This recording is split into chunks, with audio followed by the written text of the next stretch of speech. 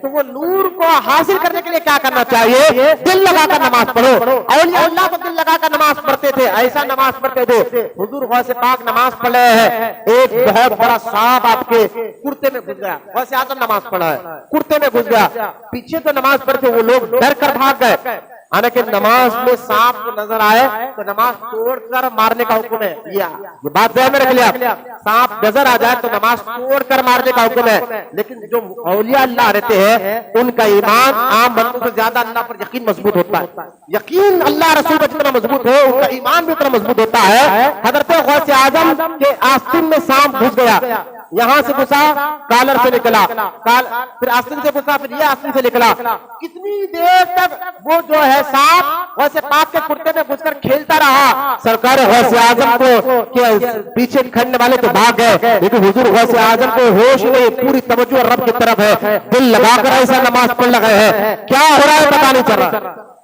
نہ آپ ہلے نہ ڈھولے نہ ہیبت کھائے نہ بے چینی ہوئی۔ یہ ہوتا ہے دل لگا کر جو بندہ نماز پڑھنے لگ جائے اس پر نماز کا اثر ایسے ہونا شروع ہو جاتا ہے۔ تو لہذا حضرت غوث پاک نے جب نماز ختم کی تو وہ سانپ دم کے بل کھڑا ہو گیا اور کہنے لگا لوگوں میں جنات ہوں، بڑے بڑے بزرگوں کو میں نے بھٹکایا ہے، جب وہ دعویٰ کرتے کہ مجھے اللہ پر بڑا یقین ہے تو میں ایسا کر کر بھٹکایا ہے، وہ لوگ بھٹکے ہیں لیکن میں نے عبد القادر کو بھٹکا نہیں سکا۔ یہ واقعی ولیوں کے سردار ہے کہ اتنا بھٹکانے کے باوجود بھی ان کی توجہ اللہ سے ہٹی۔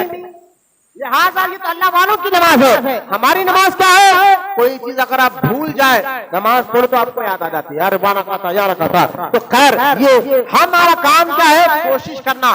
قرآن میں اللہ کہتا ہے جو میری محبت میں اور میرے لیے، جملہ غور فرمائے، اللہ قرآن میں کیا کہتا ہے؟ جو میری محبت میں، اللہ کی محبت میں اور میرے لیے میرے راہ میں کوشش کرتا ہے میں اس کی ضرور مدد کرتا ہوں، میں اس کی ضرور مدد کرتا ہوں۔ ہمیں کوشش کرنا چاہیے۔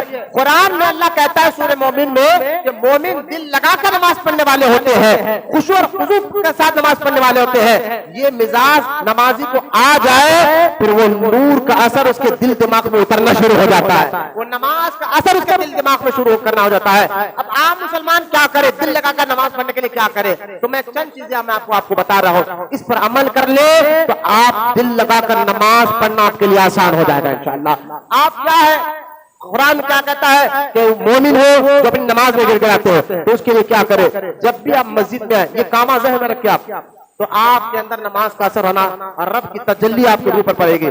جب بھی مسجد میں آئے تو پہلا آپ کا کام کیا ہے؟ آپ اللہ کی بارگاہ میں آ رہے ہیں تو اس کے دربار کا ادب ذہن میں رکھنا چاہیے، اور ادب کو ذہن میں رکھتے ہوئے نماز کے لیے جب مسجد میں آئے تو ہمیشہ میں ایک جملہ کہتا ہوں کہ ادب دل میں ہو، کیونکہ شاہ ولی اللہ محدث دہلوی رحمۃ اللہ تعالیٰ نے ایک پیاری بات کی، جب کوئی چیز دل میں جم جاتی ہے، کوئی بھی چیز دل میں اٹک جاتی ہے اور جم جاتی ہے، پھر وہ چیز بندہ اپنی عادتوں سے ظاہر کرتا ہے۔ دل میں جو چیز ہو وہ اپنے جسم سے ظاہر کر کے بتاتا ہے۔ تو دل میں کیا ہونا چاہیے؟ سب سے پہلے بندے کو، مومن کو اللہ اس کے رسول سے محبت اور اس کا ادب۔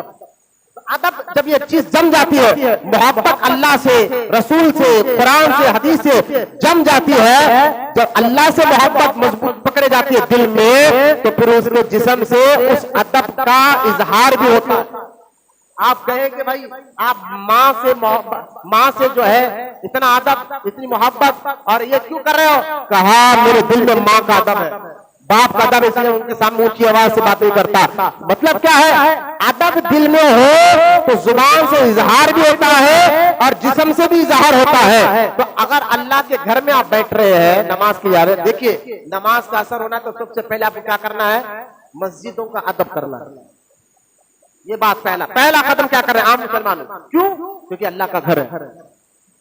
یہ کیا ہے؟ اللہ کا، اللہ اس میں رہنے سے پاک ہے، لیکن مساجد کے بارے میں اللہ نے قرآن میں کیا کہا؟ یہ میرا گھر ہے۔ تو اس کا ادب، آپ اس کا جتنا ادب کریں گے اس بات کا ثبوت ہوگا کہ آپ کے دل میں اللہ کی محبت اور ادب جم گئی ہے۔ اس بات کا ثبوت ہوگا. اس لیے آپ دیکھیں حضرت امام زین العابدین رضی اللہ تعالیٰ عنہ, کون ہے امام زین العابدین؟ امام حسین کے بیٹے ہیں. کربلا میں اپنی آنکھوں سے حالات کو دیکھ کر آئے ہیں. وہ امام زین العابدین جب بھی مسجد کی پہلی سیڑھی پر قدم رکھتے تو جسم آپ کا پتے کی طرح کانپنے لگ جاتا. لوگ پوچھتے کہ جناب آپ ایسا کیوں کانپ رہے ہیں؟ تو آپ امام زین العابدین فرماتے تو دیکھتا نہیں میں کس کے گھر جا رہا ہوں, کیا کرنے جا رہا ہوں, کس کے گھر جا رہا ہوں. لہذا ادب آپ کے دل میں ہو. عام مسلمان کیا کرے تو اللہ والے اتنا ادب کرتے ان کا جسم کانپتا تھا, ہمارا جسم کا کانپتا. ہم مسجد میں آئیں گے ادھر ادھر دیکھتے ہوئے اندر آئیں گے, کوئی ٹیکا لے کر بلا وجہ بیٹھ جائیں گے, کوئی فون میں دیکھتے ہوئے بیٹھ جائیں گے. آپ کی حرکتیں بتا رہی ہیں کہ آپ کے دل میں اللہ سے کتنی محبت ہے. جناب آپ کا ادب بتائے گا, آپ کا تعظیم بتائے گی کہ آپ اللہ سے کتنی محبت کرتے ہیں. لہذا مسجد میں ادھر ادھر دیکھنا یہ ادب کے خلاف ہے. مسجد میں آ کر بلا وجہ کمر میں درد ہے, تکلیف ہے, میں ان کی بات نہیں کر رہا ہوں. یقیناً جو کمر میں درد ہے, تکلیف ہے, وہ بیٹھ سکتے ہیں. بلا وجہ ٹیکا لے کے بیٹھنا یہ ادب کے خلاف ہے. ادب کیا ہے؟ جب مسجد میں آئے تو سب سے پہلا کام مسجد کے باہر تیار ہے, مسجد کے اندر آ کر ہاتھ پیر منہ ناک سر نہیں پوچھنا. یہ ادب کے خلاف ہے. یہ رب کے گھر میں آپ آ رہے ہیں تو اس کا ادب لازم ہے. تو مسجد کے باہر تیار ہو اور نیچے منڈی نگاہیں نیچی کر آنا, یہ اللہ کا ادب ہے. نگاہیں نیچی رکھ کر آنا. اللہ کے گھر میں مسجد میں ادب کے ساتھ آ کر پہلی صف میں بیٹھنا یہ اللہ کے گھر کا ادب ہے. یہ ادب آپ کریں گے تو آپ کے اوپر رب کی تجلی کا برسنا شروع ہو جائے گا. تو ادب آپ پہلے ادب کریں اور دل لگا کر بھی نماز پڑھنا بھی آپ کو مزہ آنے لگ جائے گا نماز میں, عبادت میں. لہذا آپ دیکھیں ایک تو مسجد کا ادب کریں, مسجد کے باہر تیار ہو کر آئیے, مسجد کے اندر آتے ادھر ادھر دیکھتے نہ آئیے, نیچے سر دکھائیے, دل کو جھکائیے, سر کو جھکائیے, پہلی صف میں آ کر بیٹھیے, بلا وجہ ٹیکا لے کر مت بیٹھیے, فون پر مت دیکھیے, بات مت کریے مسجد کے اندر, اور جو ہے پانی وغیرہ مت پیجیے. ہاں کہ اگر کچھ چیز کھانا پینا ہے مسجد کے اندر تو اس کے لیے اعتکاف کی نیت باندھنی ہوگی, سیکھنا ہے. سیکھیں گے نہیں بس عمر جا رہی ہے تو پھر ہمارے اندر تبدیلی نہیں آئے گی. یہ ساری چیزوں کا ادب, پہلا قدم آپ ایسا کر کر مسجد میں آئیں گے تو اللہ کا نور آپ کے اوپر برسنا شروع ہو جائے گا. اب پھر نماز کے لیے آپ کھڑے ہو جائے. نماز کے لیے جب کھڑے ہو گئے, چاہے آپ فرض نماز پڑھ رہے ہو یا سنت نماز پڑھ رہے ہو یا نفل نماز پڑھ رہے ہو, اس کے لیے ادب کیا ہے؟ جب نماز کے لیے کھڑے ہو گئے تو اپنے نگاہوں کو نیچے کر کر جو ہے سجدوں کی جگہ رکھیں. اس سے پہلے ادب کیا جانتے ہیں مسجد کا؟ ایک تو مسجد کے اندر آنے کا ادب میں نے بتا دیا, اور ساتھ میں یاد رکھے جب مسجد میں آئے تو صف کے لیے جب کھڑے ہو جائے نماز پڑھنے کے لیے تو حدیث میں سرکار نے فرمایا کہ تم نماز کے لیے کھڑو تو یہ غور سے سنیں, اگر نیند آ رہی ہے, بے چینی آ رہی ہے, ختم کرے. اس حدیث کو غور سے سنیں. سرکار نے ارشاد فرمایا کہ جب مسجد میں تم جماعت کے لیے کھڑو تو ایک دوسرے کے کھاندے سے کھاندہ ملا کر کھڑو. جو ایسا کریں گے تو اللہ تعالیٰ ان کے دلوں کو آپس میں ملا دے گا. اب اکثر آپ نے دیکھا ہوگا جب بیان میرا ختم ہوتا تو میں اکثر جملہ کہتا ہوں کہ پہلی صف کو مکمل کریے, کھاندے سے کھاندہ ملائیے. سرکار کی حدیث ہے, سرکار علیہ السلام نے فرمایا جو پہلی صف پہ آ کر کھڑے کیونکہ پہلی صف کا ثواب سب سے زیادہ ہے. اور دوسری بات جو ہے کھاندے سے کھاندہ ملا کے کھڑنے سے کیا ہوگا, تو حضور کی حدیث پاک ہے کہ آپس میں تمہارے دل ملے رہے. نماز پڑھ کر بھی ہمارے اندر کوئی تبدیلی نہ آئے اور ایک دوسرے کو غصے سے دیکھے, گالی دے بہا نکل کر نماز پڑھ لے مسجد میں, سلام دعا نہیں کر, کئی دنوں سے ہوگا. آپ نے دیکھا ہوگا محلوں میں نماز پڑھ لے لیکن دشمنی ایسی ہے کہ دشمنی ختم نہیں ہو رہی ہے. مسجد میں آتے ایک ہی مسجد میں نماز پڑھنے کے لیے دو مسلمان, لیکن دشمنی ایسی ہے کہ ان کے اندر تبدیلی نہیں آ رہی ہے. وجہ کیا ہے؟ تو اس سے ایک وجہ یہ بھی ہے کہ بندہ, آپ نے دیکھا ہوگا کھاندے سے کھاندہ ملا کر کھڑنا حضور کی حدیث پاک ہے, اس پر بہت کم عمل ہونا شروع کر, لوگ تھوڑی دیر جہاں رکھنا شروع کر دیے. جبکہ کھاندے سے کھاندہ ملانا یہ میرے آقا کا سختی سے حکم تھا نمازیوں کو کہ جب ایسا کرو گے, سرکار نے اس کا فائدہ بھی بتایا, تم کھاندے سے کھاندہ ملا کر کھڑو, اللہ تمہارے دلوں کو آپس میں ملائے گا. حدیث سے بات ہے, آپ غور فرمائیں. جب سے ہم اس پر عمل کرنا کرنا شروع کر دیا. نماز پڑھ کر بھی بازو والے کو دیکھو غصہ کھڑا انہیں دھکا دے دیا, غصہ باہر نکل, لڑائی جھگڑے, دل ہمارا, کیونکہ سرکار نے فرمایا اگر تم ایسا نہیں کرو گے, یعنی نماز پڑھتے وقت جب جماعت کھڑے گی اور کھاندے سے کھانا ملا کر نہیں کھڑو گے, گیپ دینا شروع کر دو گے, تو پھر تمہارے دلوں میں تلوار جیسی کاٹ پیدا ہو جائے گی اور تمہارے دل کٹ جائیں گے ایک دوسرے سے, ایک دوسرے کی محبت, ادب اور عزت تمہارے دلوں سے ختم ہونا شروع ہو جائے گی. آج دیکھ لیجیے وہی ہو رہا ہے جو میرے آقا نے فرمایا تھا. جب سے ہم نے کھانے سے کھانا ملانا کڑا کر چھوڑ دیا ہے, تو اب نماز پڑھ کر بھی ہمارے اندر کی دشمنی ختم نہیں ہو رہی ہے بلکہ دشمنی بڑھ لگی ہے. تو نمازی کو چاہیے, مسلمان کو چاہیے, قرآن ان کی تعریف کر رہا ہے کہ مومن وہ جو اپنی نماز میں گڑ گڑاتے ہیں. قرآن میں سورہ مومن میں کیا کر اللہ, اس پر غور فرمائیے. گڑ گڑانا کیا ہے؟ ادب ہے, تعظیم ہے, محبت کس کا؟ اللہ کا, اس کے رسول کو. لہذا نماز مسجد کا ادب کیسا کرنا چاہیے, کیسا آ کر بیٹھنا چاہیے اور کیا کرنا چاہیے مسجد میں, یہ ادب آپ کی عادتیں بتانا چاہیے. صرف سن کر واہ واہ سبحان اللہ ماشاء اللہ مت کہیے, دل میں اس بات کو بٹھائیے انشاءاللہ میں آج کے بعد مسجد کا ادب کرنے والا بنوں گا. یہ ادب تمہارے اندر روحانیت پیدا کرے گا, یہ ادب تمہارے اخلاق کو بدلے گا, یہ ادب تمہاری عادتوں کو بدلے گا. لہذا سامنے کے صف میں بیٹھا کرے, جب کھڑے جماعت کے لیے کھاندے سے کھاندہ ملائیے. اب آئیے دل لگا کر نماز پڑھنے کے لیے عام مسلمان کیا کرے, یہ ساری باتوں پہ عمل کرنا شروع کر دے. اور تیسری بات, جب نماز کے لیے کھڑے ہو جائے کھاندے سے کھاندہ ملا کر, چاہے وہ سنت ہو نفل ہو, کھاندے سے کھاندہ تو جماعت میں ہے لیکن نفل نماز پڑھ لگا ہے یا سنت بھی پڑھ رہا ہے, تو نگاہ اس کی سجدے کی جگہ ہونا چاہیے. ہونا چاہیے, یہ ادب ہے. اس کا سر, اس کی آنکھیں سجدے کی جگہ ہونا چاہیے. سر جہاں سر جھکا رہا ہے وہاں آنکھیں نہیں جھکائے. کیوں؟ یہ رب کی بارگاہ کا ادب ہے, نماز کا ادب ہے. لہذا سر سجدے کی جگہ ہونا چاہیے, آنکھیں سجدے کی جگہ نہ ہونا چاہیے. آپ ایسا کریں, نماز میں جب بھی کھڑے اپنی نگاہوں کو سجدے کی طرف دیکھیں, آپ کے اندر نماز کا ادب آنا شروع ہو جائے اور محبت اور اخلاق آنا شروع ہو جائے گا. پھر رکوع کریں, رکوع میں دونوں پیر کے اوپر نظر رکھیں, رکوع میں دونوں پیر کے اوپر نظر رکھے. پھر سمیع اللہ لمن حمیدہ میں کرے آپ قوما کھڑے ہو جائے تو آپ کے سینے پر نظر ہونا چاہیے. یہ نظر کا جھکاؤ یہ نماز میں گڑ گڑانا ہے. یہ نظر کا جھکاؤ اس کو ادب کہا جاتا ہے.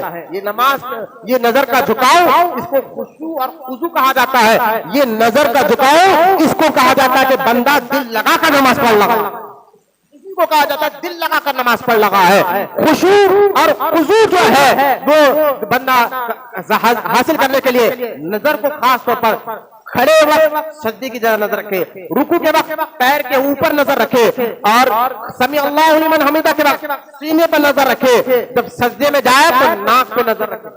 ان نظروں کو آپ کبھی عمل کریں انشاءاللہ آپ کے اندر تبدیلی آئیں گے انشاءاللہ. لہذا آپ سجدے کے وقت ناک پہ نظر رکھے, جب سجدے سے اٹھے گود میں نظر رکھے, پھر سجدے میں جائے ناک پہ نظر رکھے, اور جب قیدا میں بیٹھے تو آپ سینے پر نظر رکھ کر بیٹھے.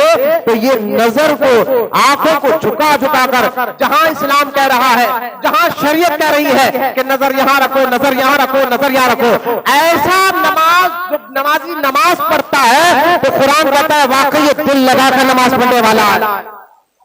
ایسا نماز پڑھنے سے تمہارے اندر خشوع اور خضوع پیدا ہو جائے گا, تمہارے اندر اخلاق پیدا ہو جائے گا, دل نرم ہونا شروع ہو جائے گا, رب کی تجلی کا نور تمہارے اندر ظاہر ہونا شروع ہو جائے گا.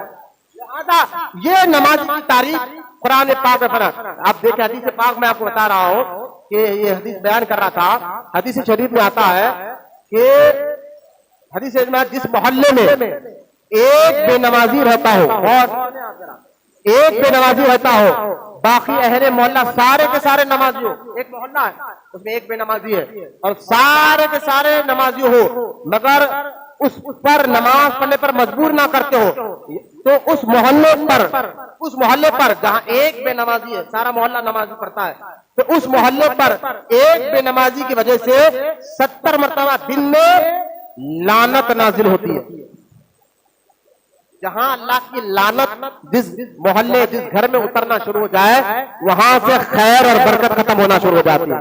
اب سوال یہ ہوتا ہے کہ مولانا حدیث میں آتا ہے جس محلے میں ایک بے نمازی ہو اور اس محلے میں اللہ کی لعنت برسنا شروع ہو جاتی ہے. ارے بھائی محلے میں آجو باجو اڑوس پڑوس میں نمازی بے نمازی ہے، ہمارا کیا قصور ہے اس میں؟ ہم تو نماز پڑھ رہے ہیں. تو آپ کا قصور کیا میں آپ کو بتاتا ہوں کہ محلے والوں کو لازم تھا اس بے نمازی کو پیار اور محبت سے ایک بار بول دے بھائی نماز کو چل.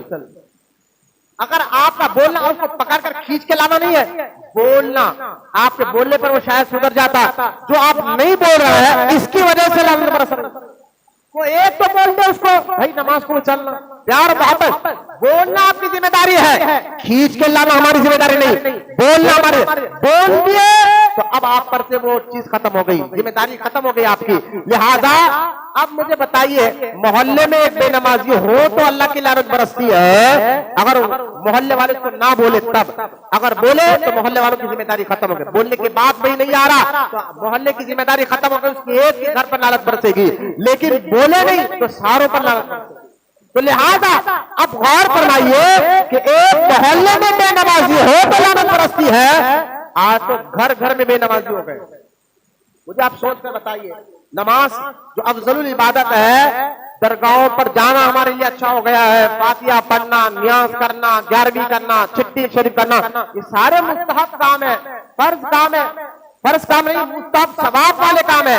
درگاہ جانا ثواب والا کام ہے، فاتحہ دلانا ثواب والا کام ہے، نیاز کرنا ثواب والا کام ہے. لیکن جو نماز ہے، جو فرض والا کام ہے، اس کو چھوڑ کر تو آپ فاتحہ دلا لے، آپ نماز کو چھوڑ کر ثواب کا کوئی بھی کام کر لے. حضرت پیران پیر غوث اعظم دستگیر رضی اللہ تعالیٰ عنہ فرماتے ہیں جو فرض نماز چھوڑ کر یعنی فرض عبادت چھوڑ کر نفل کام کرتا ہے، اس کی مثال ایسی ہے، بادشاہ کہہ رہا ہے کہ میرے پاس آ میں تجھ کو دوں گا، لیکن وہ غلام بادشاہ کے غلام کے پاس جا رہا ہے. لہذا وہ سیادوں نے مثال دے کے کہے. لہذا جو فرض آج ہمارا کیا حال ہے، ہمارے گھروں میں محلے میں ایک بے نمازی ہو تو اللہ کی لعنت برستی ہے. آج گھر گھر میں بے نمازی ہو. مجھے بتائیے رمضان شریف جا کر 1-1.5 مہینہ ہو رہا ہے، شاید اللہ ماشاءاللہ رمضان مبارک اور فجر کی نماز پڑھی ہوگی جماعت کے ساتھ مسجد میں، لیکن برسوں ہو گیا ہے ہم نے فجر کی نماز چھوڑ دی ہے. آج نمازی ہمارے بیوی بے نمازی، اللہ میں ہر گھر کی بات نہیں کر رہا ہوں کہ زیادہ تر جو ہو رہا ہے کہ بچے بے نمازی، ماں باپ بے نمازی. اب اس گھر میں چاہے ذکر پڑھ لیجیے، اس گھر میں چاہے درود کی محفلیں سجا لیجیے، اس گھر میں چاہے جو ہے قرآن کی تلاوت کرتے رہیے، اس گھر میں نیاز کریے، فاتحہ دلائیے، اس گھر میں باہر سے مولوی صاحب کو بلا کر قرآن کی تلاوت کرائیے، تو یقین جانیے جو اثر ہونا وہ اثر تو نہیں ہوگا، کیونکہ سارا کا سارا گھرانہ بے نمازی ہے. تو رب کی لعنت برستی ہے، وہاں برکت کبھی نہیں ہوتی. اس گھر میں جو ہے پریشانی کبھی ختم نہیں ہوتی ہے. جس گھروں میں نمازی رہتے ہیں ایسے گھروں میں پھر اللہ ولیوں کو بھی پیدا فرماتا ہے. آپ غوث اعظم کے والدین کو پڑھیے، غریب نواز کے ماں باپ کو پڑھیے، یہ نمازی پرہیزگار لوگ تھے، تبھی تو ان کے گھر میں غریب نواز جیسے بچے پیدا ہوئے، غوث اعظم جیسے لڑکے پیدا ہوئے. لہذا نماز جو ہے آپ گھر میں پڑھیں گے نہیں، برسوں ہو گیا. ماں باپ دیکھیں، ہمارے ماں باپ کی کیا ہے، اگر بیٹا اسکول نہ جائے تو بہت سختی کرتے ہیں، مارتے ہیں. اچھی چیز ہے، دیکھیں آج کے دور میں پڑھانا بچوں کے لیے لازم ہے. ہم علماء یہاں ایک بات کہتے ہیں، ایک ٹائم کم کھاؤ بچوں کو پڑھاؤ. ضروری ہے پڑھانا. بچوں کی پڑھائی پر اگر آپ نظر نہیں رکھیں گے، بڑے ہو کر بچے پھر وہ بنڈی ڈھکلنے والے یا تو پھر آٹو چلانے پر مجبور ہو گئے یا بنڈی ڈھکلنے پر مجبور ہو گئے. بچوں کو ایک دم کم پڑھائیے. پڑھانا بہت ضروری ہے. جو ملک کے حالات ہے، آنے والے حالات جو ہو رہے ہیں، پڑھائیے، لیکن ساتھ ہی ساتھ ان کے ایمان اور ان کے عقیدے پر بھی نظر رکھیے. لہذا آپ غور فرمائیے، اسکول نہ جانے پر اس کو اتنی سختی کی جاتی ہے، اس دن اس کو کھانا نہیں دیا جاتا. اچھی چیز ہے، اس کو سختی کرنا بھی چاہیے. اس دن اس کو کھانا نہیں دیا جاتا اور اس سے بات نہیں کی جاتی کہ آپ نے اسکول نہیں گئے. اگر اسکول گیا بھی تو سبق یاد نہیں کیا تو اس کو ماں باپ سختی کرتے ہیں اور کہتے ہیں آج تم نے سبق یاد نہیں کیا، آج تم نے ٹیوشن نہیں گئے، لہٰذا تمہیں آج کا کھانا نہیں ملے گا، تمہارے سے ہم بات نہیں کریں گے. اتنی سختی نماز چھوڑنے پر کبھی نہیں کی جاتی جتنی سختی اسکول نہ جانے پر کی جاتی ہے. تو یہ حال مسلمانوں کا ہو گیا ہے. نماز زبان سے تو وہ کہتے ہیں کہ ہمیں اللہ رسول سے محبت ہے، عمل سے کچھ ظاہر نہیں کرتے. آپ سختی کریے، بچوں پر سختی کریے، خود سختی سے عمل کریے، بچوں پر سختی کریے. حضور خواجہ بندہ نواز گیسو دراز رحمۃ اللہ تعالی علیہ کی بات مجھے یاد آ گئی. آپ کا یہ اتوار کو آنے والے اتوار کے دن سندل مبارک ہے. خواجہ بندہ نواز گیسو دراز رحمۃ اللہ تعالی علیہ آج سے 600 سال پہلے ایک جملہ اپنے مریدوں کو کہہ رہے تھے بندہ نواز کہ سنو، اگر میں تم سے پوچھوں کہ تمہیں دنیا سے محبت ہے یا آخرت سے محبت ہے تو تم کہو گے یقیناً یا بندہ نواز ہمیں آخرت سے محبت ہے. مسلمان نہیں کہے گا نا، ہمیں مرنا ہے، مرنے کے بعد وہ دکھانا ہے، قبر میں جواب دینا ہے، اللہ کی بارگاہ میں حساب کتاب دینا ہے. یہ تو ہم صرف زبان کے رہ گئے ہیں. خواجہ بندہ نواز گیسو دراز رحمۃ اللہ علیہ فرماتے ہیں ہم آج کے مسلمانوں سے پوچھے، آج سے 600 سال پہلے بندہ نواز کہہ رہا ہے، آج کے مسلمانوں سے پوچھے تم دنیا پسند ہے یا آخرت، وہ زبان سے فوری کہیں گے نہیں آخرت پسند ہے، ہمیں مرنا ہے، حساب کتاب دینا ہے اللہ کی بارگاہ میں، ہمیں آخرت پسند ہے. لیکن کبھی ان کو غور کرو، ان کی زندگی کو غور کرو. بندہ نواز کہہ رہے ہیں کبھی ان کی زندگی کو غور کرو، ان کی حرکتوں کو غور کرو، ان کی عادتوں کو غور کرو. اگر دنیا، یہ تو کہہ رہے ہیں زبان سے دنیا سے نفرت آخرت سے محبت ہے، لیکن چند پیسے اگر ان کے گم ہو جائے، چند پیسے ان کے گم ہو جائے، بندہ نواز کہہ رہے ہیں ان کے جبک سے پیسہ چلے جائے یا گم ہو جائے تو ان کے ہوش باختہ ہو جاتے ہیں. اس دن یہ کھانا پینا چھوڑ دیتے ہیں، اس دن بوران ہو جاتے ہیں، یہ ہیبت کھا جاتے ہیں یار اتنا پیسہ گم ہو گیا، چوری ہو گیا. تو لہذا پیسے چوری ہونے پر تو ان کے ہوش اڑ جاتے ہیں، بے چین ہو جاتے ہیں. دنیا کا مال جانے پر یہ بے چین ہو جاتے ہیں، ڈر جاتے ہیں. کبھی نماز چھوڑنے پر کبھی ایسا حال ہوا ہے ان کا؟ نماز کو چھوڑتے ہوئے کبھی یہ بے چین ہوئے کہ آج کی نماز میں نے چھوڑ دی ہے، آج کا عبادت میں نے چھوڑ دی ہے، آج میں نے گالی دیا ہے، آج میں نے جھوٹ بولا ہے، آج میں نے حرام کام کیا ہے، آج میں نے شراب پی ہے؟ نہ نہ نہ نہ، یہ کام کرتے وقت نہ ان کے چہرے پہ پریشانی آئے گی، نہ ان کے جسم میں بے چینی ہوگی، نہ کوئی ٹینشن ہوگا. لیکن چند پیسے چلے جائے پریشان بھی ہوتے ہیں، بے چین بھی ہوتے ہیں. لہذا بندہ نواز گیسو دراز فرماتے ہیں صرف زبانی مسلمان نہیں، دل کے مسلمان بنو، عمل کے ذریعے بھی بات کرو. تو آج دیکھیں حدیث میں حضور فرما رہے کہ ایک بے نمازی محلے میں ہو جائے اللہ لعنت کر سکتا ہے سارے محلے پر. اگر اس کو نماز کے لیے نہ بولا جائے تو جس گھروں میں بے نمازی ہو تو برکت کہاں سے ہوگی؟ اس گھر میں بے نمازی ہو تو ماں کئی برسوں سے نماز نہیں پڑھ رہی ہے، باپ نماز ہے، سارے چیزوں کے لیے سختی ہے، نماز کے لیے سختی نہیں، اچھے کام کے لیے سختی نہیں. پہلے ایک دور تھا کہ باپ اپنے بچوں کو کہتے تھے بیٹا ایک آنا لانا لیکن حلال کا محنت میں کما کر لانا. ماں باپ بولتے تھے اپنے بچوں کو، بیوی اپنے شوہر کو بولتے تھے بھائی ایک آنا لائیے محنت کا لائیے، حرام کا مت لائیے، یہ کہا کہتے تھے. لیکن آج بیٹا گیا جس کی تنخواہ 5,000 10,000 ہے لیکن مہینہ 50,000 1 لاکھ لا رکھا ہے، ماں باپ کو ہمت نہیں ہو رہی، ضرورت نہیں ہو رہی پوچھنے کی بھائی تیری تو تنخواہ اتنی کہاں سے لا رہا ہے. گھروں میں دکانوں میں چوری اور کئی قسم کی چوری کر کر مال لاتا ہے. ماں باپ بھی خوش، بیوی بچے بھی خوش. تو مجھے بتائیے ان گھروں میں اللہ کے ولی کیسے پیدا ہو جہاں حرام غذا کے ذریعے سیٹ کو لوٹ کر گھر میں پیسے لایا جا رہا ہے، جوا کھیل کر گھر میں پیسے لایا جا رہا ہے، شراب بیچ کر پیسے لایا جا رہا ہے، لوگوں کی زمینیں ہڑپ کر پیسے لایا جا رہا ہے. ان کے گھروں میں امن کہاں سے آئے گا؟